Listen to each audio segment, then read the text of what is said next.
a good Monday evening to you. It is 21 News Chief Meteorologist Eric Wilhelm here. It's the Valley's most in-depth weather forecast video called Weather for Weather Geeks. We're starting a new work week, and we've got an interesting pattern coming up with a little bit of October and quite a bit of August in the cards for the next week or so. But first, let's review what's happened so far.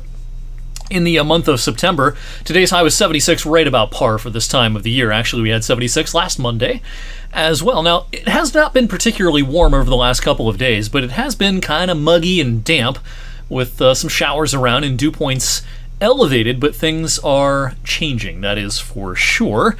Now, at the airport for the month so far, at not quite the halfway point, we're right about at average, which is a nice improvement over August. Now, of course, some parts of our area have had quite a bit more rain than this, especially last Sunday in parts of Mahoning County. But at the airport, 1.55 is where we stand, and that's very close to the average of 1.59. So we're doing a little bit better there in terms of rain. Now, low temperatures this morning were warm. I mean, it felt like the middle of summer. It was muggy. Temperatures middle and upper 60s.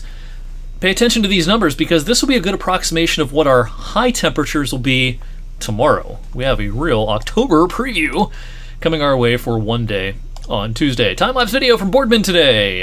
Good-looking sky for the second half of the day after more clouds than sun for a while this morning and into the midday. The sky cleared nicely as a little dry slot worked in late this afternoon. Speaking of dry, boy, does it feel nice outside this evening. After a couple of muggy days, dew points have dropped considerably over the last handful of hours. We now have a dew point that's 14 degrees lower than this same time Sunday evening, and these dew points will continue to kind of drop off as we go into the overnight. Showers to our east, showers to our west. We're kind of in a dry slot in between, but as our upper level low starts to push east tonight into tomorrow, what they're getting tonight out in parts of Indiana and Illinois is what we have coming our way for tomorrow. This feature plain as day on the water vapor imagery right there. There's our upper low, kind of cut off from the main jet stream.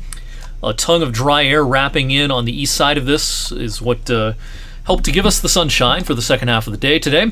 And as this pivots overhead tonight and into tomorrow, lots of chilly air aloft, which means the atmosphere can be kind of unstable. You can see some showers popping up.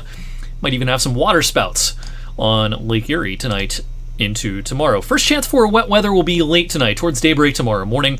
Our high-res futurecast here showing what the radar should look like by about 3. Some showers out towards Sandusky, Toledo, maybe down towards I-71.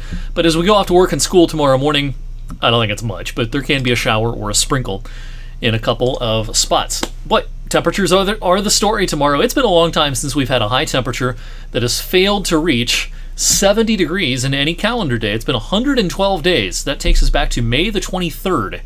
The last time we had a high temperature for any calendar day in the 60s. It was 65 that day. Our forecast for Tuesday right now, a high of 67. It's going to feel a lot different out there under a pretty persistent cloud deck for a lot of the day. There'll occasionally be some intervals of sun, but occasionally a shower as well. Our trough of low pressure pushes out to the east on Wednesday. We may start with some clouds, but we'll have plenty of afternoon sun, and it looks just absolutely beautiful.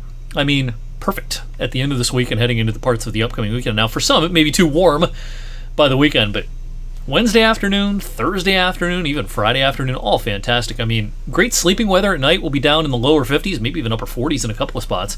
But then the afternoons with sunshine, you get well up to the 70s. By the weekend, we're talking 80 or better. It's not unusual as we get into September and October to have these long stretches of rain-free weather. Our most likely months to have a long stretch of precipitation-free periods: August, September, October.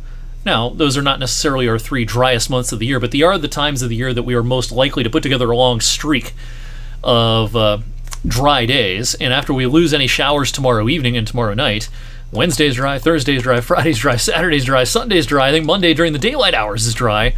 Maybe we start to get a couple of showers towards the middle of next week. Now, we have mid-80s in the forecast now for Saturday, Sunday, and Monday, maybe even Tuesday of next week. And actually, the pattern looks pretty warm beyond that. This is today's 8 to 14 day outlook from the Climate Prediction Center. And I like what they have here with almost coast-to-coast warmth with the exception of the Pacific Northwest. But around here, I think we got a lot of upper 70s and 80s in our future during the second half of September. And it seems like a mortal lock at this point that September will go into the record books as yet another warmer than average month. We'll take another look at the longer range with a few more details coming up later this week on Weather for Weather Geeks. Thanks as always for watching. Enjoy the rest of your Monday night. I'll see you back here on Tuesday.